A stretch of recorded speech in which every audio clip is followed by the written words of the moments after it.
Hi, everyone. Welcome. I'm Jen Hawes, Partnership Manager at Island Press. We are so honored to be hosting this conversation with our esteemed panel. Today, we are discussing how to move from personal responsibility to corporate accountability and plastics versus public health.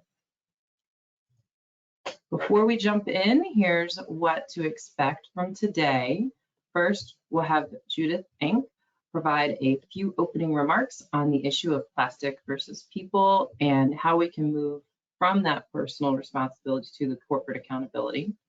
Then Judith will initiate the conversation with Christina Marusik and Matt Simon to coalesce the topics from their two recently published Island Press books. You are highly encouraged to engage with today's panel. To submit your questions, please use the questions tab in the GoToWebinar control panel. If you have any trouble with GoToWebinar's technology, please send a note either through the chat or the questions tab, and I will help you out as best as I can. After today's event, we will ask that you please fill out a brief survey. All survey responses are read and used to help inform the programming that we create here at Island Press, so your voice matters. Oopsies. That. And this session is being recorded, so you can expect to receive an email with the recording within the next day or two. So this webinar is brought to you by Island Press. Island Press is an environmental nonprofit book publisher and so much more. In a world flooded with information, Island Press connects the right ideas with the people who need them to build sustainable cities and protect the natural world. Island Press's mission is to elevate voices of change, shine a spotlight on crucial issues, and focus attention on sustainable solutions, like we're doing here today. You can learn more about us or make a donation to support this work at islandpress.org. I'd like to especially thank Beyond Plastics for their support of today's event. Beyond Plastics aims to end plastic pollution everywhere. Based in Bennington College in Vermont, Beyond Plastics combines the environmental policy expertise and wisdom with the creativity and energy of grassroots advocates. Together, they have built a vibrant and effective movement to end plastic pollution. So we are offering both Matt and Christina's books for 30% off. If you'd like to get them from islandpress.org, you should use the code webinar, and that will give you a very nice discount. Now it's time for me to give a more formal introduction to our panel by sharing their bios. Then I will hand it to Judith.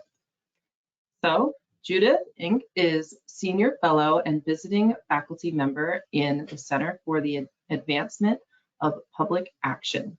She is the President of Beyond Plastics and the former EPA Regional Administrator appointed by President Obama. Christina Marusik is an award-winning journalist who covers environmental health and justice for Environmental Health News. She holds an MFA in nonfiction writing from the University of San Francisco, and her personal essays and reporting on topics range from environment, LGBTQ equality, and politics to feminism, food, and travel, have been published in outlets including CNN, Slate, Vice, Women's Health, Washington Post, MTV News, The Advocate, and Bustle.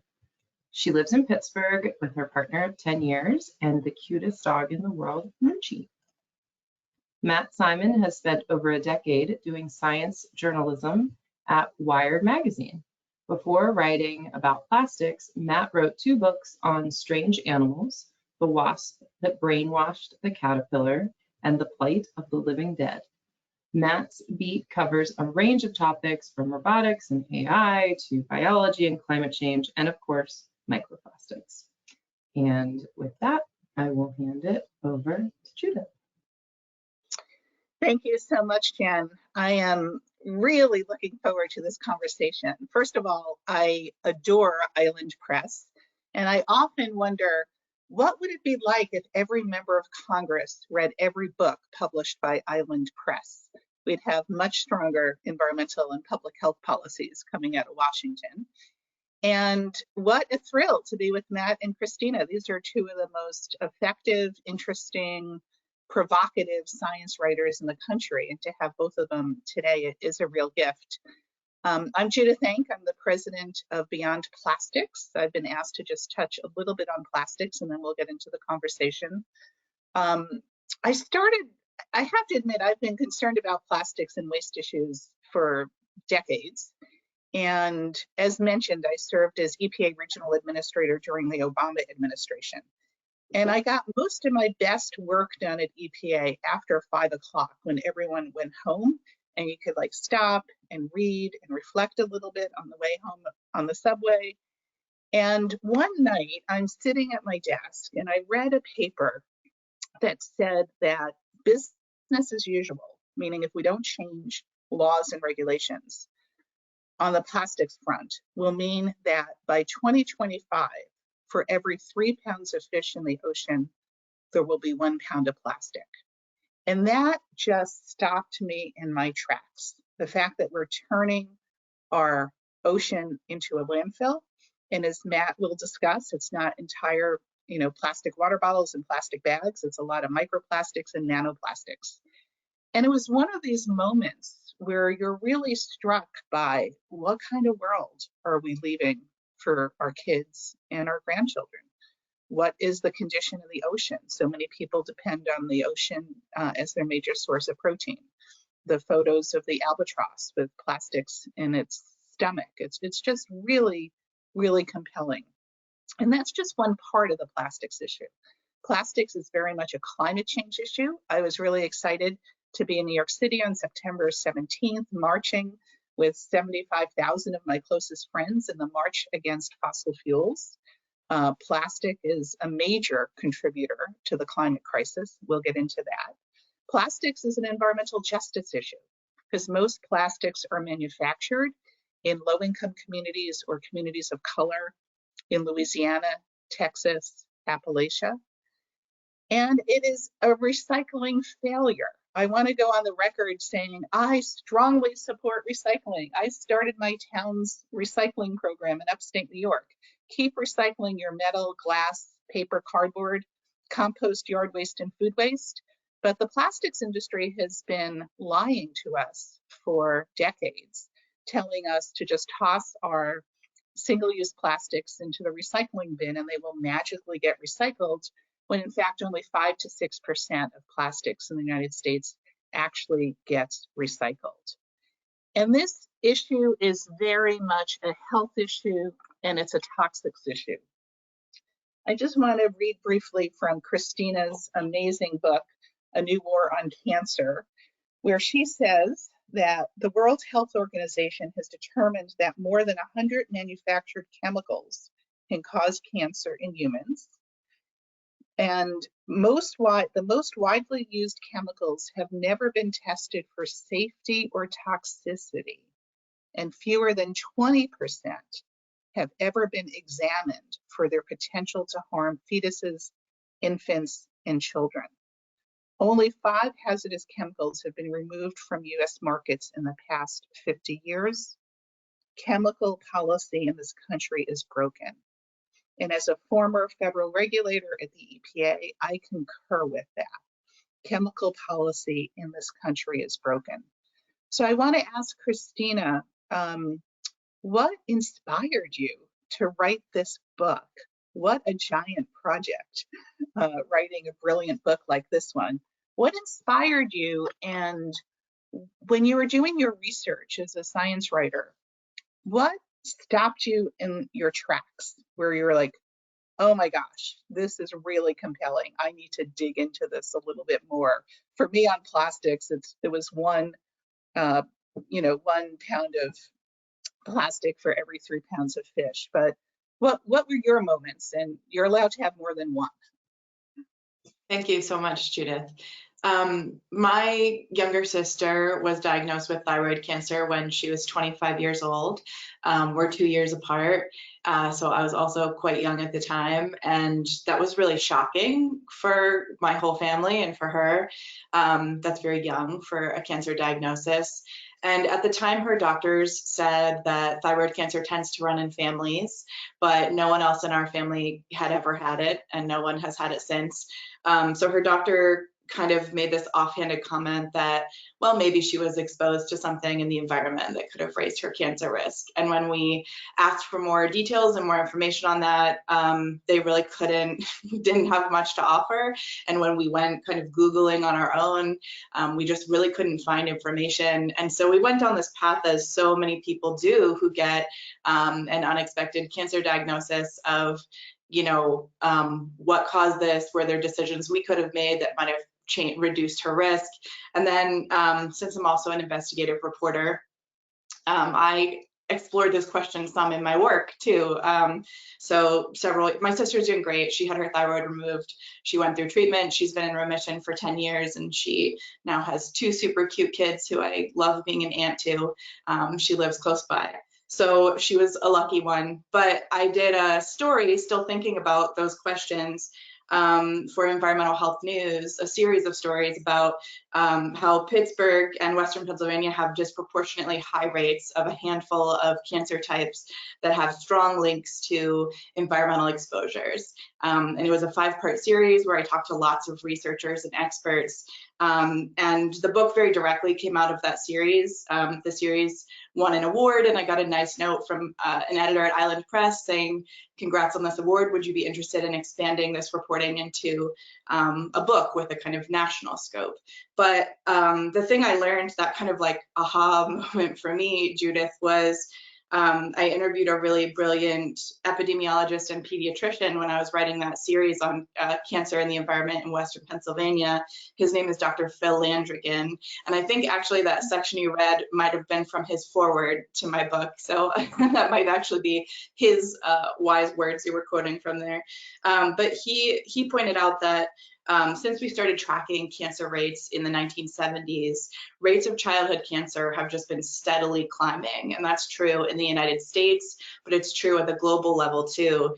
When you look at the charts, it's just this diagonal line climbing up the page for cancer in children and also in young adults like my sister. And a lot of times when we talk about cancer risk, we talk about lifestyle factors like drinking and smoking and exercise, and those things are important, but they kind of don't apply to kids. And he said this isn't genetic because those changes happen over centuries, and this isn't a matter of changing diagnostics because the kind of basic diagnostic tests for the most common childhood cancers are still the same. But one thing that has really changed is the number of cancer-causing chemicals that we're all kind of swimming in on a daily basis. And so he really suggested that kids are kind of the canary in the coal mine for this problem. And that was really striking and alarming to me, and made me want to dig into this issue more. Thank you. I'm glad your sister is okay, and I'm glad you're on the beat. I've long thought, that there are 2 reasons you get cancer. One is your genetics. The other is your exposure to carcinogens in your drinking water, in your consumer products, in your air, in soil where your vegetables are grown. And I think this is like the untold story of our generation, is the increasing rates of particular cancers cannot be explained away by earlier treatment, earlier detection. I mean, earlier detection helps, but as Dr. Landrigan brilliantly points out, for kids, you really can't say it's better early detection or genetics. And boy, is the government failing on this. And more importantly, why are companies able to pump out known carcinogens into the environment, things like vinyl chloride, which the government classified as a carcinogen 40 years ago, but is still on the market. And in fact, was included in the, you may recall in February, the terrible toxic train derailment in East Palestine, Ohio, the 5 train cars that were purposely put on fire, creating that iconic big black plume, was carrying vinyl chloride, a toxic chemical. Over 99% of vinyl chloride is used to make plastic and PVC, polyvinyl chloride plastic. So turning to Matt, who is now a walking encyclopedia on plastics, your book is fascinating, and I think your timing is perfect because people are starting to really pay attention to microplastics and nanoplastics. We know that most plastics that make its way into the ocean originate on land. It's litter, it goes down your local river, some of it, not all of it, gets into the ocean. You have a plastic water bottle, it bops around on the waves, it's exposed to sunlight. It's almost, the wave action is almost like a paper cutter. So one plastic water bottle, one plastic bag, one Coke bottle, Coke, the #1 plastic polluter in the country, I might add, becomes thousands of little pieces of plastic. So your book is so timely. And the reason I didn't hold it up, I was madly looking for it the other day, is because I loaned it to a state senator and I've got to get it back from him. But let's start with Matt. Why, same question, why, you've written on such diverse topics as a science writer. Why microplastics, and what is one or a few things that really have struck you? Yeah, the why is that I'm not a particularly smart man. I was sitting around during the pandemic with not much to do, and I had been reporting on microplastics here and there as these studies have been trickling out, really accelerating in the past 5 years, maybe 10, coming out more and more showing exactly where in the environment scientists are finding microplastics, which, spoiler alert, is literally everywhere. This stuff is fully atmospheric. It is falling in remote rainforests. They're finding it in remote Tibetan lakes. It is absolutely everywhere. So I had been sitting around with a lot of free time and had realized that nobody had really put together a kind of cohesive popular science look at the state of microplastic science, which is what I laid out here. So I went through the literature as it exists in the kind of still very early days of microplastics research, but also talked to a lot of the scientists and policymakers that are tackling the problem. Judith among them, who's in the book. So it's this at once obvious but surprising problem. So for decades, we've been worried about macroplastics, the big stuff, the bottles and bags that are floating around the oceans, and attention really turned to that, and for good reason, to clean up that sort of pollution. But all along, those bottles and bags have been disintegrating, as you say, into these smaller and smaller bits. The term microplastic wasn't coined until 2004. There were indications in the early 70s that scientists were finding these nurdles, these production pellets of plastics out off the East Coast, but the research really hasn't gotten going until recently. So I wanted to take that opportunity to lay out for a popular audience the scale of the problem here, but as best as I can. This was a very good note from my editor at Island Press, Emily, who in the writing process begged me basically to get in as many solutions as we possibly can to kind of lighten the load of this very, very heavy topic. So we go through in the book things like rain gardens able to catch tire microplastics, filters on washing machines doing the same. But at the end of the day, talking about how there is absolutely no substitution for massively reducing the amount of plastic that is actually produced. That is the hope and like the holy grail of the plastics treaty that's currently under negotiation for the UN. We gotta have some sort of cap that is going to help fix both the microplastic and the macroplastic problem. So when you're in a hole, stop digging. I have the same challenge you have when you write, is it can be a little grim, and you want to be honest, but you also need to provide a little bit of hope. My husband is a full-time climate change activist, and I work full-time on plastics. So when people see us coming at social events, they just run in the other direction. And so we just get to sit alone and drink wine. It's lovely. But this is daunting. The more you learn on the microplastic topic, you can almost be paralyzed. I started teaching a class at Bennington College on plastics. I used to just teach it to wonderful, above average Bennington students in person, and then COVID hit. and we moved the class online. And most of the class now is community people who want to learn more about plastics and take action. And I remember when I did my first syllabus about 5 years ago, I could hardly find much on microplastics. And now, Matt, correct me if I'm wrong, it seems like almost monthly there is the publication of a new peer-reviewed paper documenting microplastics in blood, human blood. The first was microplastics in human feces. Dr. Ragosa in Rome documented microplastics in the human placenta, microplastics in breast milk. Why are we seeing this now? Is there funding for independent researchers to look at this issue? Why the uptick in these extraordinarily important scientific papers?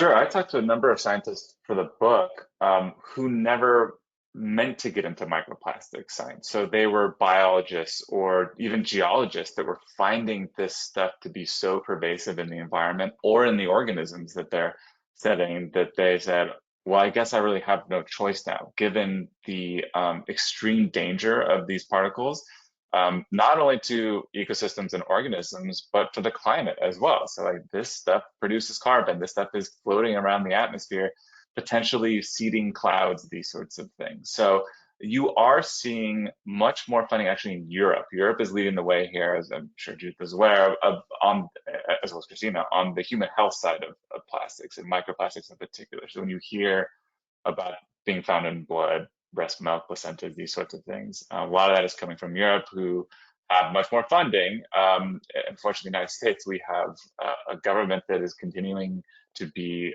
completely enmeshed in the fossil fuel industry. Fossil fuels, plastics, same side of the coin.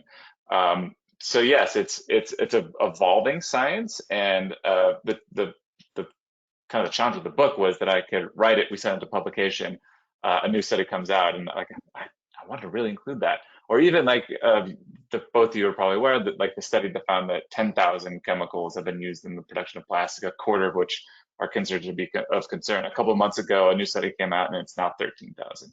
Probably more because researchers have to reverse engineer these plastics to figure out what's in them. So I think in microplastics, the research is moving from, wow, this is absolutely everywhere in the environment, now turning more to what are the consequences? And the consequences are not good.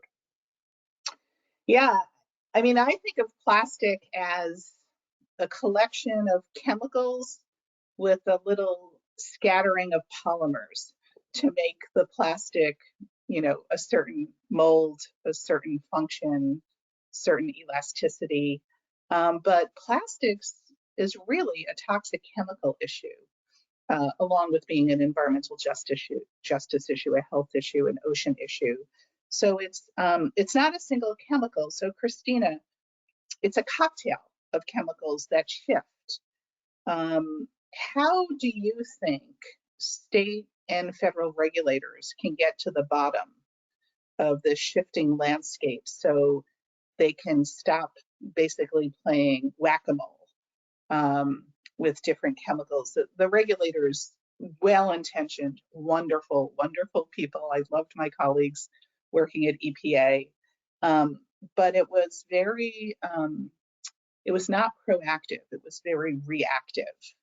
And the Toxic Substance Control Act, TSCA, far from perfect, does give EPA authority to actually ban chemicals.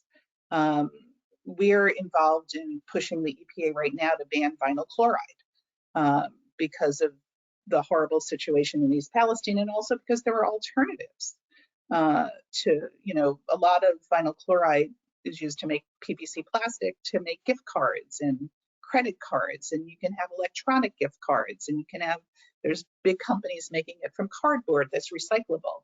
So this is such an unfair question to you, Christina, and then Matt, share the pain here and jump in.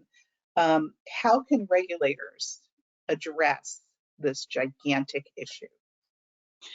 Matt, I was glad to hear you reference that study that found the 10,000 chemicals. I actually haven't seen the update, but I reference that pretty regularly when I talk about the book. So I'll have to look for the the new study that brings the total up.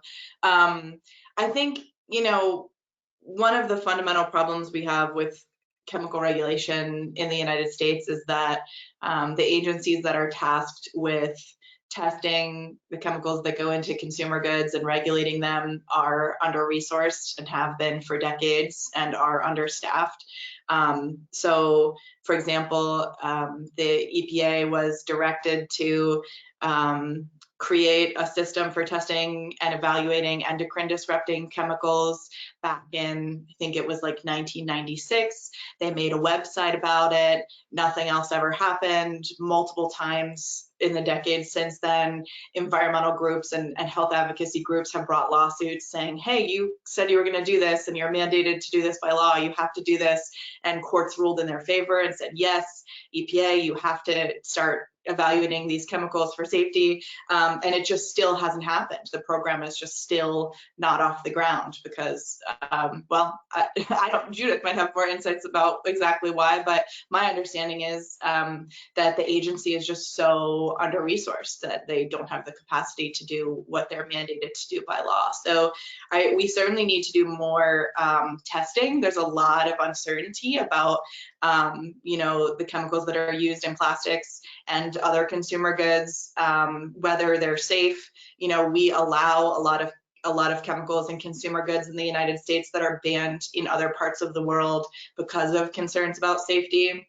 And oftentimes our regulatory agencies won't just kind of look at what's in the existing body of literature to make those decisions, but they are required to do their own testing. And then a lot of times their labs to do that testing are using old technology and they're not using kind of the best, most up-to-date practices. We've seen that with things like BPA, where there's been a lot of controversy between scientists who study BPA outside of regulatory agencies and the way that the FDA evaluates the safety of a chemical like BPA, with non-EPA scientists saying, you're not looking at this the right way and you're missing a big part of the picture when it comes to the safety of chemicals like these. So I think,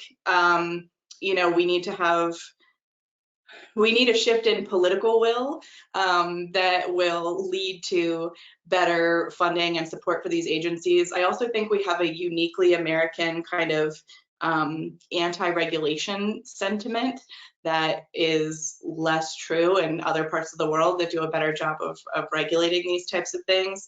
And a lot of that is driven by the Republican Party in the United States. When Donald Trump first took office, one of his first executive actions said, if you're gonna pass a new regulation, you have to offer 2 others up for repeal. Doesn't matter what they are, just any old regulation. So it's kind of anti-regulation for the sake of, for its own sake, without taking into consideration, how regulations can protect us from things like carcinogens in our plastic. Yeah, great answer. Thanks for reminding me of that 2-for-1 policy. It's like buying soup. And I kind of blocked that one out, but yeah, we got to kind of review that first year with, remember, Scott Pruitt was the head of the EPA until he left. And boy, that was the Wild West when it came to environmental regulation. And the Biden administration is still working overtime to try to restore the many regulations that were withdrawn during the Trump administration, and then still needing to stay on top of emerging threats like PFAS and microplastics. Matt, do you want to take a shot at that question, or do you want us to move on? No, yeah, I think 2 quick things to add. Returning to the UN Plastics Treaty, I wrote a story when it was first starting negotiations about these scientists calling, I think it was in either Science or Nature, calling in a paper to say, it's not just the polymers, the cohesive plastics we have to worry about. We need to start banning chemicals. We need to consider that plastics are this amalgamation of at least 13,000 chemicals that we know of, a quarter of which are considered to be of concern. So ideally that treaty has not only the cap on production, but also the consideration of not only particularly toxic individual chemicals, but groups of chemicals, and avoiding regrettable substitutions, right? Phasing out BPA, phasing in something very chemically similar that might be just as toxic, if not more toxic. And the other thing to mention around microplastics in particular is that it's not just the chemicals that go into the plastic, but what scientists are finding is that as these things are breaking down in the environment, being bombarded by UV light, that sort of thing, they change chemically quite significantly. So there's this formulation of new compounds as this thing is floating out in the ocean or is floating in the atmosphere. And so we're considering now that if a fish or something ingests a microplastic, we have to worry about one of 13,000 chemicals, any one of those 13,000 chemicals, if not more of them, being directly toxic to that fish. And then what else has formed as that thing has floated around the environment. So yeah, again, just very basically, not only are plastics made out of an amalgamation of chemicals, what you see in the environment may not be what was actually put into that plastic originally.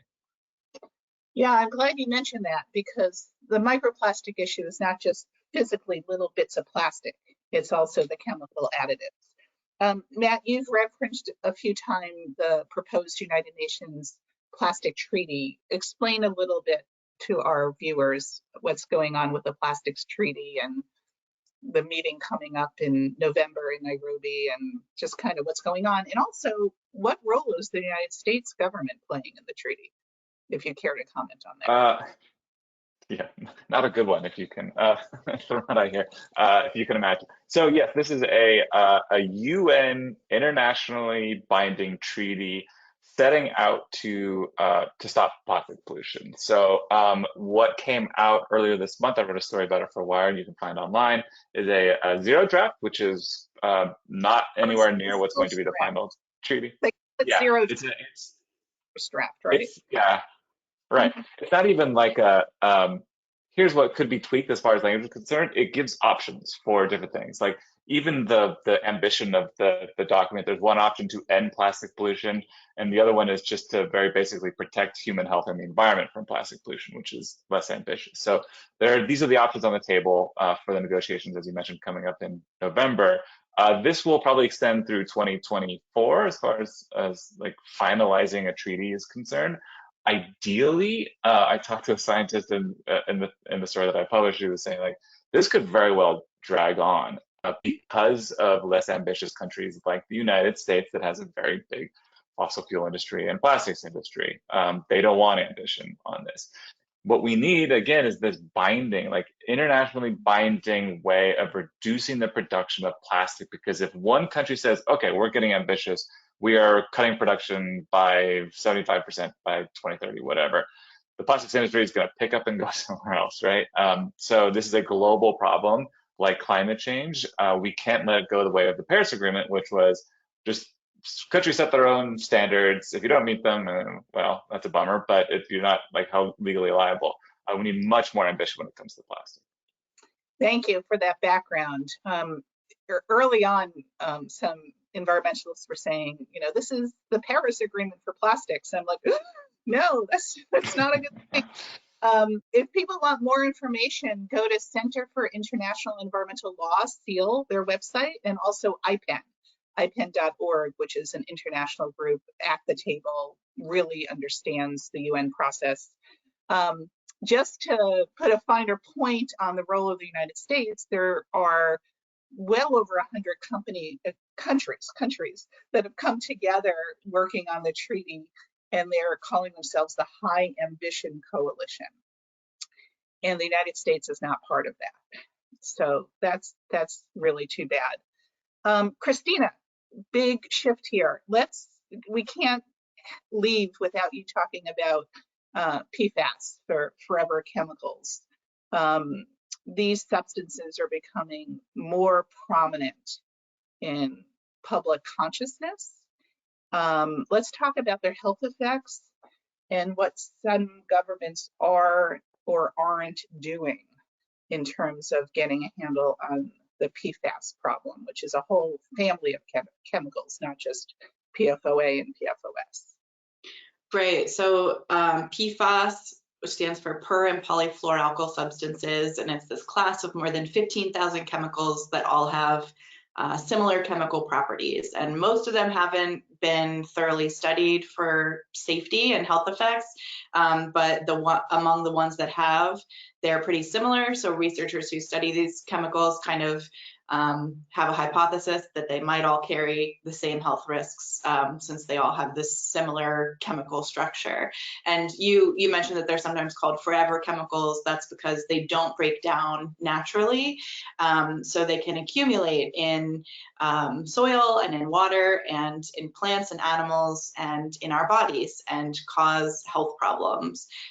Exposure to PFAS, the ones that have been studied, is associated with a wide range of health problems. Some of the most notable ones are reproductive and fertility issues, liver and thyroid disease, and kidney and testicular cancer. So because of that cancer link, I write about PFAS pretty extensively throughout the book. You asked what is being done about PFAS. It's, there are a lot of parallels with plastics, in that scientists who study PFAS, a group of scientists from around the world who've been studying these chemicals for a while, have come together to say, we need to shut this off at the tap. This is a really big problem, and these chemicals are really hard to get rid of because they're so persistent. So as a starting point, we need a global ban on all non-essential uses of PFAS. We are in reality pretty far from doing that, unfortunately. But we're seeing more and more. So EPA has proposed federal drinking water limits. Drinking water contamination with PFAS is a big problem. A recent study estimated that 45% of Americans have PFAS in their tap water. We all have them in our bodies at this point. Again, similar to microplastics, they've been found in placentas and in breast milk. They're just kind of inescapable at this point. But EPA has proposed federal drinking water limits on a handful of the most common PFAS chemicals. Those are expected to go into place by the end of 2023. But a lot of advocates are saying, there's 15,000 plus of these chemicals. So regulating 5 of them isn't actually very adequate in terms of protecting our health. A number of states and also municipalities have started suing the manufacturers of these chemicals, primarily DuPont and 3M, because they're facing these huge cleanup efforts that are expensive, and it's really difficult to remediate once these chemicals are detected in soil or water. So they don't want taxpayers to have to pay for that. So there are a bunch of these lawsuits going on right now where kind of smaller state and municipal governments are trying to get funds to do cleanup of PFAS chemicals from the manufacturers. And then states have really started stepping up to regulate these chemicals. So last time I checked, there were something like 197 policies in 33 states related to PFAS. And so some of those are about drinking water. A lot of newer policies coming out in the last year or so have been related to consumer goods and food packaging.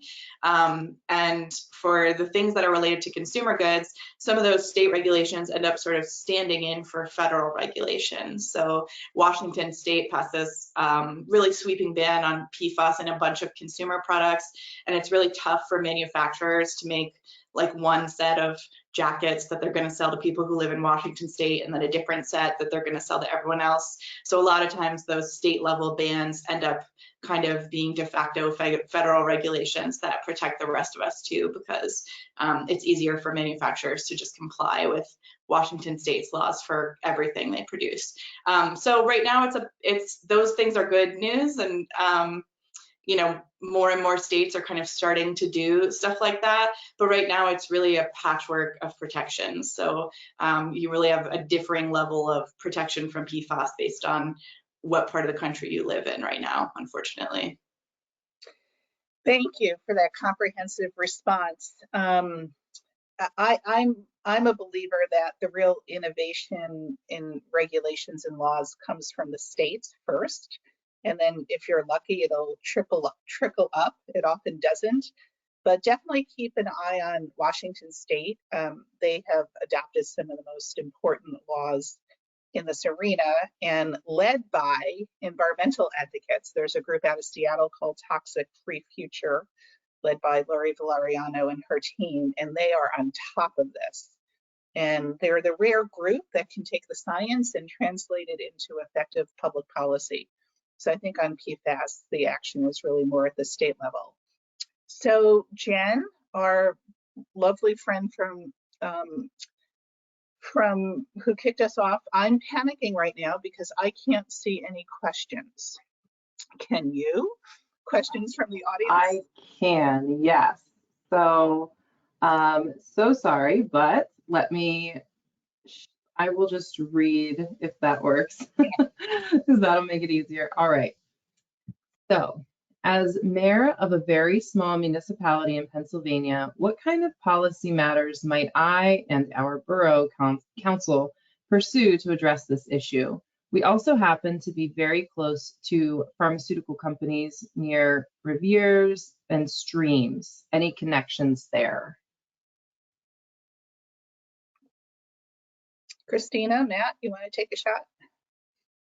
I could nerd out about one thing that I really love that actually solves multiple problems, microplastic included. Rain gardens, I love rain gardens. They are very simple roadside patches of greenery that a municipality like yours can do. So this actually captures, by one study's estimate, something like 90% of microplastics flowing through street level water into these little gardens. It is tire microplastics. It's a synthetic kind of rubber. It's a plastic.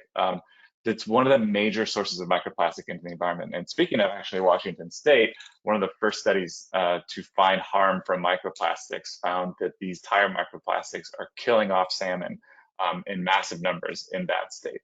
So like a very small municipality can do a lot by deploying more of these that captures microplastics, beautifies the landscape, prevents flooding, actually cools the area because it's less concrete that's absorbing some of the sun's energy.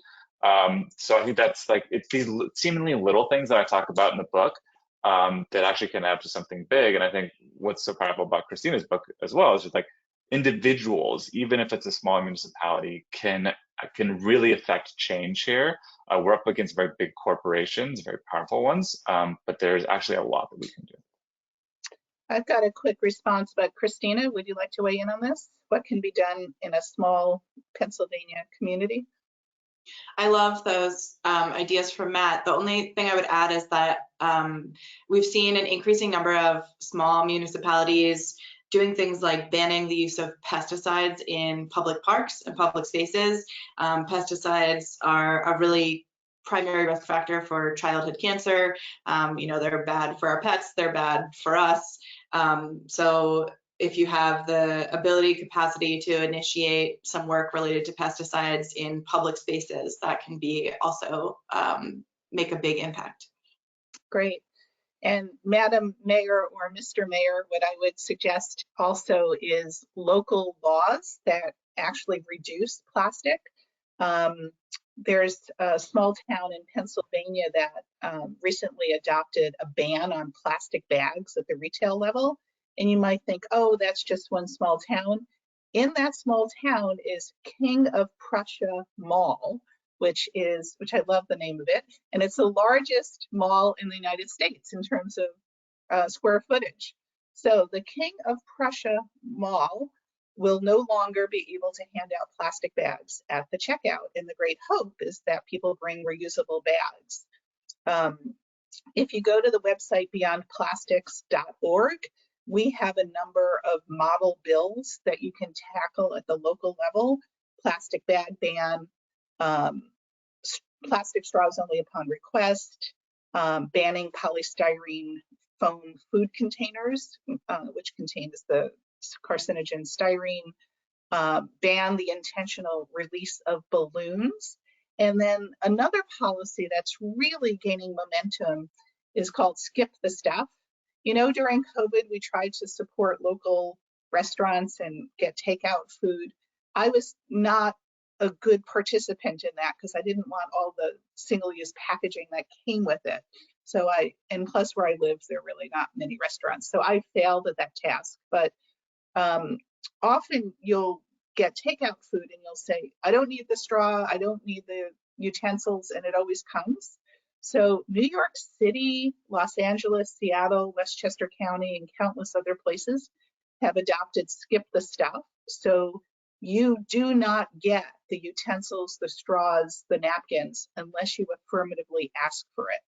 And I was in the tiny community of New York City 2 weeks ago, and every restaurant had the sign up and you didn't get the utensils, all of those plastic utensils. I don't think there's opposition to that because restaurants save money and we reduce plastic use. So maybe start with something easy like that and then work your way up to plastic bag ban, polystyrene ban. Lots of communities are doing it. Next question. So what is the status on setting US/state government policies to charge the petrochemical companies fines or fees for distributing plastics that end up in our water supply? Well, the only thing really going on that logical suggestion is the California Attorney General is doing an investigation of false claims, false and deceptive advertising related to plastics and recycling. But I don't know of other items. Matt or Christina, do you? I don't know of any. I mean, other than to say that this would be a powerful way to fund mitigation. So coming back to rain gardens, if like the people who should be paying for this are the people that are creating the problem, right? So that's actually an important revenue stream potentially going forward. This is not completely on target, but in terms of a revenue stream, my organization Beyond Plastics and Just Zero and others are working on packaging reduction legislation at the state level. It used to be called EPR, Extended Producer Responsibility, but no one knows what that means. So we've renamed it Packaging Reduction and Recycling Act. And that bill would, for instance, require plastic packaging to be reduced by 50% over 12 years. It would eliminate 15 of the most toxic chemicals in packaging, including formaldehyde, lead, PFAS chemicals, vinyl chloride. And it also puts a fee on packaging that consumer companies like Campbell's Soup and Kraft Food and McDonald's would pay.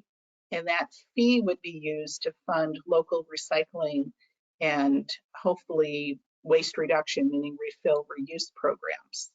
And so right now, companies that produce packaging have no skin in the game.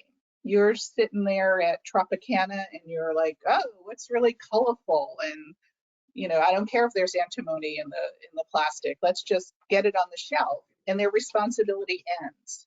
If we can get strong packaging reduction laws, it gives them skin in the game. There are 4 laws like this on the book: California, Oregon, Maine, and Colorado. And big pushes going on in other states. So that might get us a lot of money for recycling, waste reduction, and maybe mitigation, like rain barrels and rain gardens. Next question. And I am putting these resources in the chat for folks, whatever websites or things you're mentioning. So people should check out the chat if they want some additional links. So once you put in a rain garden, how do you remove the microplastics in your soil, your water, or your plants? Don't you still need to remediate those sites to keep the plastic chemicals out of the environment, either through filtration, sequestration, etc.? This is a fantastic question on a number of levels. So first of all, with rain gardens, yeah, this is something that you have to maintain. So as it stands now, wastewater flushes off the streets, oftentimes just raw into a river or the ocean. Sometimes it's treated at a wastewater treatment facility, but that is not equipped to actually filter out these particles. because these are very old systems and this is a new problem. So that then just washes out to the environment anyway.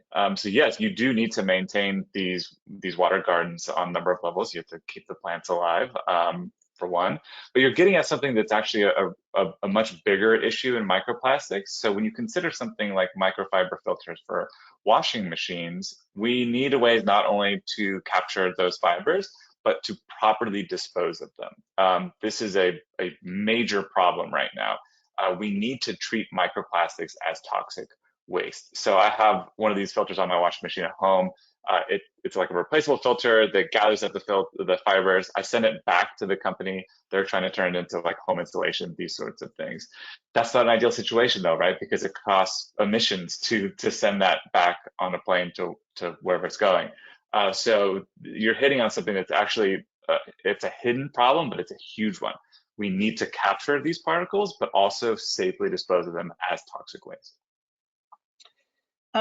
France has the only law on the books that require washing machine manufacturers to have the microplastic capture devices in the machines. Is that right, Matt? Yeah, so by 2025, France mandates all of these machines coming off the line. Governor Newsom in California is about to sign a bill probably that mandates by 2028 or 2029. We have breaking news. You think he's going to sign it? Well, I mean, that's what I would assume that he's signing. I have no inside information here, but that's a good start. I don't know. This is an emergency, and I've actually called for governments to send these filters. They're like $50. Send them to every household, like we sent COVID tests to every household. Right? The government is fully capable of doing this. It would cost in the United States a couple of $1 billion, which is a drop in the bucket as far as federal costs are concerned. We need to immediately stop this massive source of microplastics into the environment. But Matt, don't you think it's better to require, so how about sending the filters to people who have existing washing machines and dryers, but to require the manufacturers of these appliances to have the capture devices built in? Absolutely, and this gets at another issue in plastics is like who's bearing the cost here? Like, should you as a consumer pay $50 for a filter? No, this should be funded by taxes on washing machine manufacturers to send these out as a stopgap measures to these households. But absolutely, every machine that comes off the line, which are fully capable, they have been for decades. They used to have these, but we started putting filters on our dryers instead. Right. Not realizing that all this microplastic is flushing into the environment. Really good point. And this allows me to go back to Christina. I read recently that when you pull out the dryer lint and you remove all that, God knows how was that in your clothing, and you throw it out because what else can you do with it? I'm told we should all wash our hands thoroughly after doing that because there may be PFAS in the dryer lint from clothing. What have you heard that? Do you think that's accurate? I hadn't seen that one, but that sounds entirely possible. I saw a small study that also looked at whether we're inhaling just like a massive dose of microplastics every time we pull that filter out and the air fills with that dust. That suggested that yes, we probably are. That's, breathing that dust is a potential source of microplastics getting into our bodies and into our lung tissue. So it might not be a bad idea to, I had a bunch of N95s around, and after I saw that study, I was like, maybe we just keep one of those on the dryer and wear one when we empty the lint trap. It would not surprise me at all. PFAS is used in a lot of clothing to make it stain resistant or waterproof. Maybe stuff you're washing less. If you're not washing your waterproof raincoat, then maybe less risk of PFAS in your laundry. But can't hurt to wash your hands after touching that stuff. Yeah, we should be washing our hands more anyway, as a rule, says the lecturing mom. So before we get to what might be the final question, I just want to mention a couple things. Those of you that were kind enough to tune in today, thank you for joining on behalf of Island Press. Thank you for coming today. And I have a couple suggestions for you for follow-up, because you're really jazzed up now by this topic and you're sitting there thinking, what can I do? One thing you can do is buy Christina's book and buy Matt's book, and you have a little discount from Island Press. And what I want you to do is, after you read it, give it to your local public library. I think we've got to get these Island Press books out in a lot of libraries. And also, if you're so inclined, buy a copy for your state legislators and urge them or their staff to read them. There's so much good information in here. And as someone who lobbies on environmental issues, I can tell you, lawmakers and professional staff are just inundated with information from the chemical lobby, from the plastics lobby. And this, reading these books, I think will bring policymakers back to reality. So that's one part of your assignment. And if you can't afford to buy the books, contact Island Press and they'll figure it out. The second thing I want to mention is Beyond Plastics and the Westchester County League of Women Voters is doing a webinar this Tuesday night on the topic of plastics and endocrine disruptors. Christina mentioned endocrine disruptors. So we're doing a deep dive on plastics and endocrine disruptors, and the speakers are Dr. Pete Myers and also New York State Senator Pete Harcum, who is the sponsor of the wonderful Packaging Reduction and Recycling Act. Free. If you want to register, just go to beyondplastics.org. And Jen, do we have time for one final question? I'd say wrap up is probably good, and I'm going to share your link to the endocrine disrupting webinar here. But yeah, if anyone has final thoughts, that would be. Nat, any final thoughts? I would just sing the praises for Christina's book, which I think did the human angle extremely well that I was not able to do because I was too busy writing about how microplastics have infiltrated every corner of the environment. And I think it gets at this larger idea that it might seem inconsequential to be an individual stopping using so much plastic or becoming an anti-chemical activist, that sort of thing. These little things can add up into something quite big. And I think, as Judith hinted at later, there is a tide turning here. I think the public has come around to this idea that we have been bamboozled into thinking that these plastics and these chemicals are perfectly safe. They are anything but. We need to fundamentally renegotiate our relationship with these polymers and these chemicals. So I have hope there that there is a tide turning here. And Christina, any final thoughts? Yeah, thank you, Matt. I'll return the compliment for Matt's book and just thank you for writing this and making this kind of very emerging science so accessible to the non-scientists among us.